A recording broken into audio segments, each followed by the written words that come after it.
Hoy nos encontramos celebrando el quinto domingo después de la Pascua.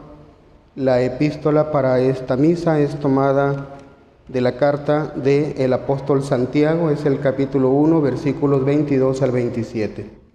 Carísimos, poned en práctica la palabra divina y no os contentéis con oírla, engañándoos a vosotros mismos, porque el que se contenta con oír la palabra de Dios y no la practica, se parece al hombre que contempla en un espejo su rostro y luego de mirarse se va y se olvida al punto de cómo es. Mas quien contemple atentamente la ley perfecta de libertad y persevere en ella, no haciéndose un oyente olvidadizo, sino ejecutor de la obra, éste será por su hecho bienaventurado. Y si alguno se precia de tener religión, mas no refrena su lengua, se engaña a sí mismo en su corazón y su religión es vana. La religión pura y sin mancha delante de Dios Padre consiste en visitar a los huérfanos y a las viudas en sus tribulaciones y en preservarse de la corrupción de este siglo. Hasta aquí la epístola. Sean tan amables de ponerse de pie para escuchar el Evangelio. Continuación del Santo Evangelio según San Juan. En aquel tiempo dijo Jesús a sus discípulos: en verdad os digo, cuanto pidiereis al Padre en mi nombre, os lo dará. Hasta ahora no habéis pedido nada en mi nombre. Pedidle y recibiréis, para que vuestro gozo sea completo. Estas cosas os he dicho usando de comparaciones. Llegó el tiempo en que ya no les hablaré con parábolas, sino que abiertamente les anunciaré las cosas del Padre. Entonces le pedirán en mi nombre, y no les digo que rogaré al Padre por ustedes, pues el mismo Padre les ama, porque ustedes me han amado a mí, y han creído que yo salí de Dios. Salí del Padre y vine al mundo. Otra vez dejo el mundo y voy al Padre. Le dicen los discípulos: ahora sí que hablas claro y no dices ningún enigma. Ahora conocemos que sabes todo y no es preciso que nadie te pregunte. En esto creemos que has salido de Dios. En el nombre del Padre, y del Hijo, y del Espíritu Santo. Amén. Sean tan amables de sentarse, por favor.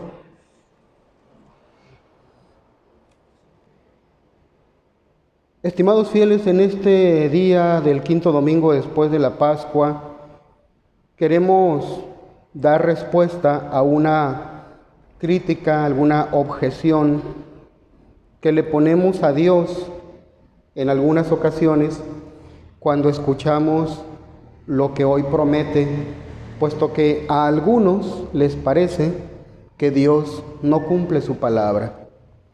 A algunos les parece que Dios dijo ciertas cosas que ya en la práctica resulta que no son literalmente como las leemos en el Sagrado Evangelio. Vamos a ver que no es así, pero vamos a ver primero a qué frase nos estamos refiriendo o a qué palabras. En el Evangelio de hoy, que es tomado del Evangelio de San Juan, en su capítulo 16, versículos del 23 al 30, leemos en los primeros renglones estas palabras: en verdad les digo que cuanto pidas al Padre en mi nombre, Él os lo concederá. Este es el problema. Estas palabras son las que le generan conflicto, le generan dificultad a algunas personas, porque les parece que Dios, que Cristo nuestro Señor, no cumple, al menos no siempre, con lo que aquí está expresado. Repito, es lo que algunos piensan. Vamos a aclarar el día de hoy que no es así, que no es tal cual. No es que Dios no cumpla su palabra, no es que a Dios le falte congruencia. Lo que Dios dice, Él lo va a cumplir. Entonces, ¿por qué habrá personas, repito, que les parezca que si Cristo dijo, cuanto pidan al Padre en mi nombre, Él se los concederá? Pero ¿por qué sucede entonces que le pedimos cosas a Dios y le pedimos en el nombre de Cristo nuestro Señor, y sin embargo las cosas no suceden? ¿Qué está pasando? ¿Cuál es el problema? ¿Hay contradicción? ¿Está dejando de cumplir Dios su palabra? Vamos a ver que no es de esa manera.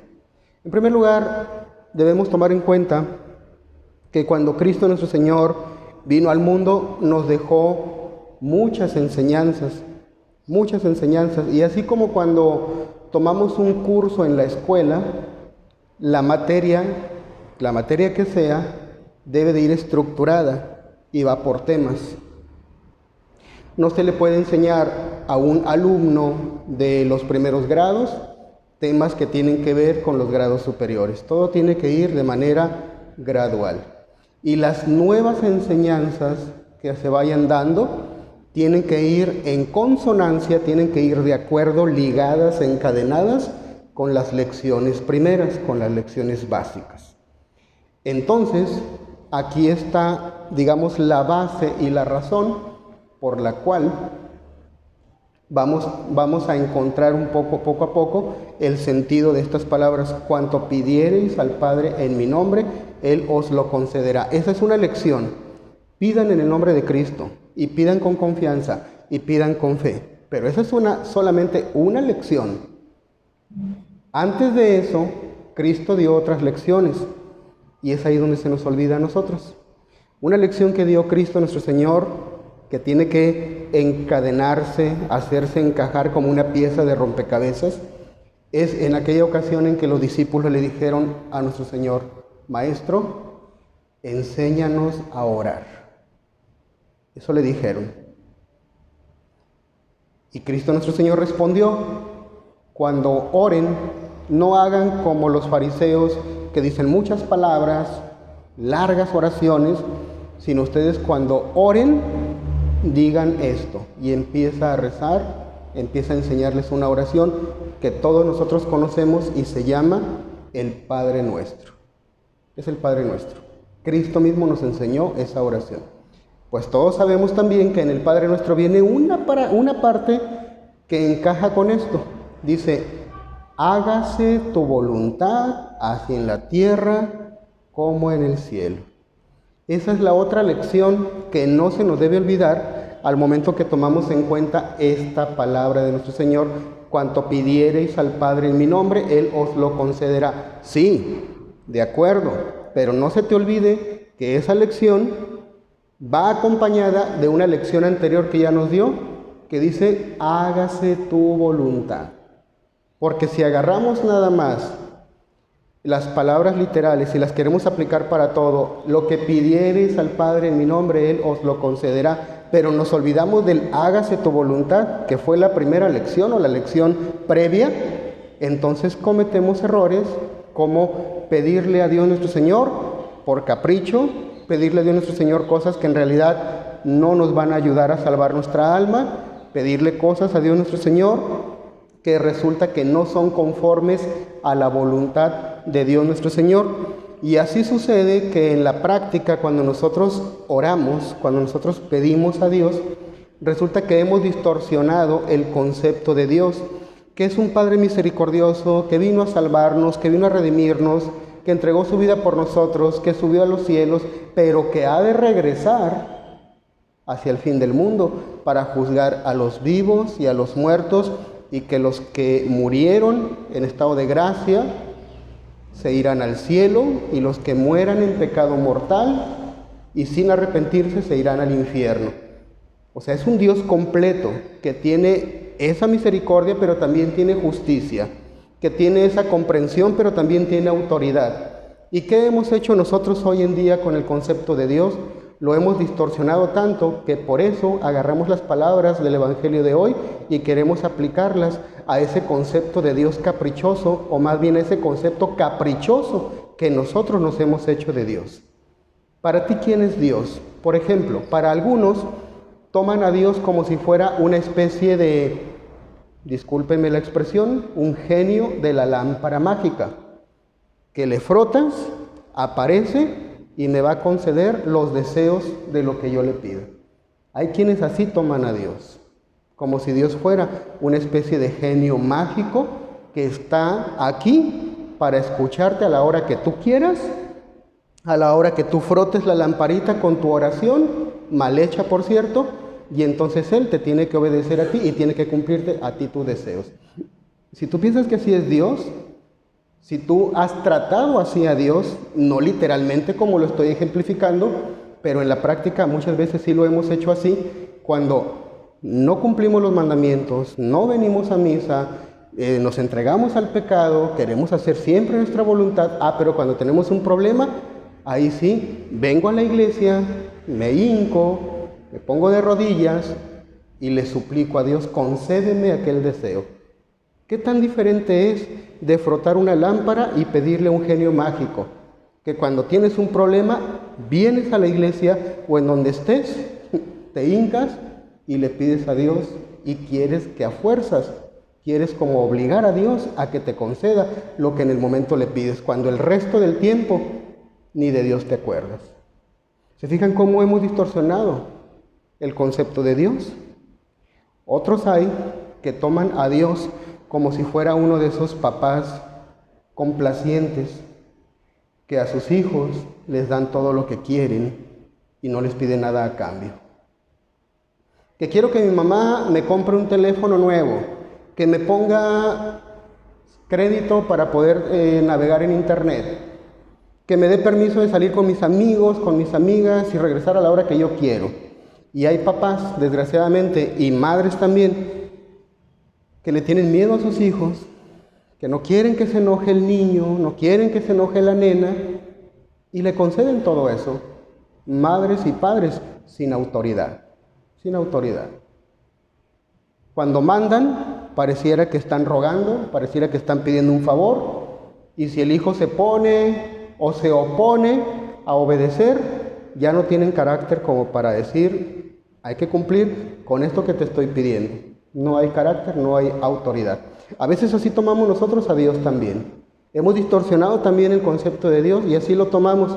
Díganme si no, cuando nosotros sobresaltamos o sobrevaloramos el concepto de ese Dios bueno, ese Dios misericordioso, ese Dios comprensivo, pero nunca pensamos que ese mismo Dios que te comprende, que te tiene misericordia, que te tiene paciencia, es el mismo Dios que puede llevar, que puede mandar tu alma al infierno si sigues pecando. Entonces agarramos a un Dios sin autoridad. Algunos le llaman a esta forma de pensar como si agarraras a un Dios light, a un Dios ligerito, un Dios que no pasa nada, ¿no? Es tan bueno Dios que Él nos va a salvar. Haga lo que haga, me porte como me porte, yo me voy a ir al cielo porque Dios, ¿cómo me va a castigar si me ama tanto? Entonces hemos distorsionado también el concepto de Dios. Pero también hay quienes agarran a Dios como si fuera su mayordomo personal, su secretario personal. Porque para ellos Dios no es ese Dios que describí hace un rato, el Dios misericordioso sí, pero el Dios redentor también, pero el Dios justiciero también, el Dios santo, el Dios omnipresente, sino que agarran a Dios, repito, como un secretario particular, como una especie de mayordomo, el que cuida la casa cuando te vas de viaje, el que te cuida el carro o el que te ayuda a recuperarlo si te lo roban, si pierdes las llaves, el que te ayuda a encontrar las llaves. Y a veces así agarramos a Dios. No encuentro un documento, no tengo tal problema, necesito que me lleven a tal o cual lugar. Diosito, Diosito, Diosito. Y miren, es que pedirle esas cosas a Dios no es que sea malo, pero cuando lo hacemos olvidándonos de cumplir nosotros nuestros deberes, ese es el problema. Estamos rebajando el concepto de Dios a una cosa que Dios, franca y sinceramente, Dios no es. Dios no es. Entonces, ya comprendemos ahora que si tenemos alguna de estas tres ideas erróneas de Dios, si creemos que es un Dios, de ese Dios complaciente estilo genio de la lámpara mágica, si creemos que es un Dios complaciente como un papá sin autoridad, o si creemos que es un Dios al estilo mayordomo o secretario personal, y tenemos esa idea y ese concepto de Dios, por eso, cuando rezamos, cuando oramos, cuando le pedimos al Padre en el nombre de Cristo, por eso no pasa nada, porque le estamos pidiendo a un Dios que no es el Dios verdadero, sino el Dios personal que cada uno nos hemos construido de acuerdo a nuestros caprichos personales. Estas palabras pues tienen aplicación y certísima, no pueden fallar lo que pidan al Padre en mi nombre, dice Cristo, Él os lo concederá. Y esas palabras, señores, no fallan, pero no se te olvide la lección anterior. Hágase tu voluntad, así en la tierra como en el cielo. Y no distorsionemos el concepto de Dios, tengamos claro lo que es Dios, un Padre bueno, misericordioso, pero también un Padre justo y un Padre con autoridad que nos va a pedir cuentas de las faltas que hayamos nosotros cometido, un Padre al que debemos nosotros respetar, un Padre al que nosotros debemos obedecer, y no solamente el papá al que hay que pedirle y pedirle, aunque le faltemos al respeto en todo momento, porque ahí es pedirle al Padre en el nombre de Cristo, pero no cumplir con aquello de hágase tu voluntad. Tomemos pues en cuenta todo esto, y si buscamos siempre hacer la voluntad de Dios, hacer la voluntad de nuestro Señor, cumplir los mandamientos, entonces sí, estimados fieles católicos, no tengan duda que se cumplirá en ustedes, y la oración que ustedes hagan bajo estos términos tendrá una eficacia sorprendente para todos nosotros, pues se cumplirá al pie de la letra, ahora sí, sin olvidar el hágase tu voluntad, ahora sí se cumplirá al pie de la letra aquello que dice el Evangelio de hoy: cuanto pidiereis al Padre en mi nombre, Él os lo concederá. En el nombre del Padre, y del Hijo, y del Espíritu Santo. Amén.